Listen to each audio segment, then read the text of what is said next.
We see four young people standing on a city sidewalk, looking up at a brick wall. On that wall, spray painted huge, is one simple word: rich. When you hear that word, what's the first thing that pops into your mind? Money, right? Big houses, fancy cars, designer clothes, endless spending. But look again at what's written around that word, inside those thought bubbles coming from their minds. This is where the real story begins. These bubbles aren't about dollar signs or bank balances. They represent a fundamental shift in what a fulfilling life looks like, especially for your generation. Each bubble is a component of true wealth. The first person is thinking about purpose. This is the deep satisfaction that comes from feeling like your life matters. It's knowing you're contributing something valuable to the world, whether through your career, your art, or your volunteer work. Being rich in purpose means you jump out of bed energized not just because you have to work, but because you get to work on something you believe in. The second person is focused on time freedom. This is huge. Money can buy things, but it can't buy back time. True wealth is having control of your own schedule.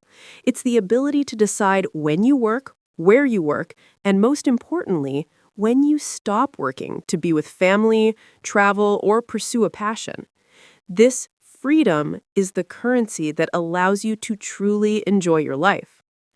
The third thought, positioned lower down, is security and home. Notice it's not just a big mansion, but a small, cozy house drawing. This represents having a stable base, financial stability that covers your basic needs, a safe place to live, and peace of mind. Without this foundation of security, none of the other forms of richness are possible. It's the groundwork. The fourth person is thinking about meaningful relationships. Look at the heart with the small family inside.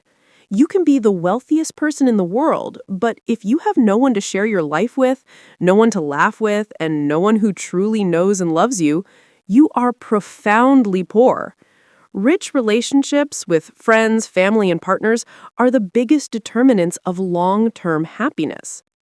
Now, notice two final and important details in the image.